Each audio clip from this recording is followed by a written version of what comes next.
அனைவருக்கும் வணக்கம். எழுத்து கவிமுரசு வாணி செல்வராஜ இல்லத்திலேருந்து. எந்த நாளும் தானே முகம் பார்த்து கதைக்கிறோம். அன்றைக்கி முகம் பார்க்காம கதைக்குவோம்.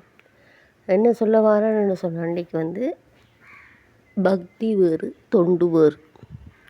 சிலர்கள் கேட்பாங்க, என்னடா அது பக்தி வேறு தொண்டு வேறு பிரம்மச்சரியம் வேறு. ஆமாம், சில விஷயங்களை நம்ம நுணுக்கமாக பார்க்கும்போது அது 3 பிரிவாக 4 பிரிவாக எத்தனை பிரிவாகவும் பிரிக்கலாம். நான் ஒரு சின்ன சுருக்கத்தை உங்களுக்கு சொல்கிறேன். இன்றைய பதிவு 2 பதிவை மட்டும் பார்ப்போம். ஒரு பதிவை மட்டும், அதாவது பக்தியா தொண்டா ரெண்டுக்குள்ளேயும் உள்ள வித்தியாசம். இப்போ நம்ம ஒரு சைவத்தை நேசிக்கிறவங்க தினமும் போய் சாமி கும்பிடுவாங்க. எப்படி கும்பிடுவாங்க? அப்போ எனக்கு அது வேணும் இது வேணும், என்ற குடும்பத்தை நல்லா பார்க்கணும், அது பக்தி. அவரும் கேட்டுட்டு சரி ரெண்டு போட்டு உங்களுக்கு கேட்குற நேர்த்திக்கடன் வரங்கள் எல்லாம் தருகிறார்களா இறைவன். அது அவர் நீங்கள் வச்ச அன்பு, அதாவது பக்தியை நீங்கள் கேட்ட கேள்விக்கு ஆன பதிலை அவர் தாரீர், அது பக்தி. அதே ஒரு விஷயம் தண்ணியே தியாகம் பண்ணி கடவுளுக்காக எந்த ஒரு எதிர்பார்ப்பும் இல்லாமல் எதையும் கேட்காம, நல்லா கேட்டுக்கொள்ளணும், இதில் தான் ஒரு விஷயம் இருக்கு.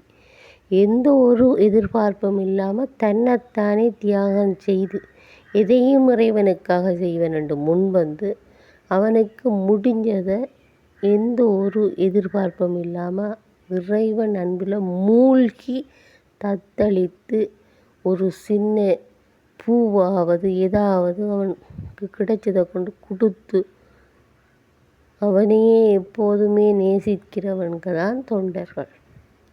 அப்போ பக்தி மார்க்கம் இறைவனை அடையத்தான் இறைவனோடு அடைகிற என்று சொன்னால் இறைவனுடைய அற்புதங்களையும் அன்பையும் அடையலாம். ஆனால் தொண்டன் அப்படி இல்லை, தன்னைத்தானே தியாகம் பண்ணுறான். இல்லை, தொண்டனுக்கே தொண்டன் என்று சொல்லுவாங்க சிவனை. ஏன்? அவன் தொண்டர்களுக்கெல்லாம் தொண்டன். நம்ம தொண்டு செய்தவன்டே நமக்கு கீழே தொண்டு செய்ய வருவான். அப்படிப்பட்ட அவன் அவன் அவ்வளவு அன்பான கடவுள். அப்படிப்பட்ட கடவுளை நம்ம கீழே இறக்கி பார்க்க நம்ம நேசிப்போமா? தொண்டர்கள் கடைசி வரையும் தொண்டர்கள் ஒருபோதும் இறைவனை கீழே விட மாட்டார்கள். நான் சொல்கின்றேன், எனக்கு நான் அறியாத வரை யார்கள் கால்களில் விழுந்து வணங்குவது வழமை தற்போதும் இருக்கின்றது. வயது நல்ல முதிர்ந்தவர்களிடம் என்னுடைய இறைவனை அவர்கள் மூலம் காண்பதன் மூலம் தொட்டு வணங்குகின்றேன். மற்றபடி எல்லோர் காலிலும் விழுவீர்களா என்று சொன்னால் நான் விழுவது இல்லை.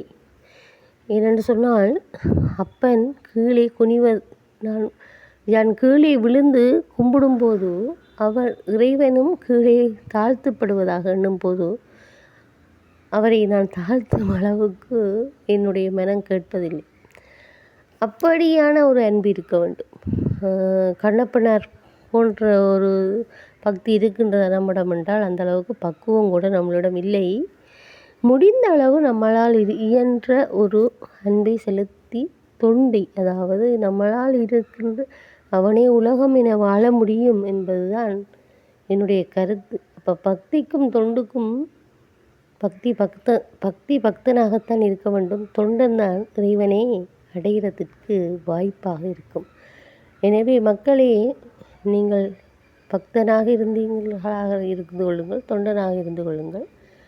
ஆனால் பக்திக்கும் தொண்டுக்கும் இருவேறு வித்தியாசங்கள் இருக்கின்றது.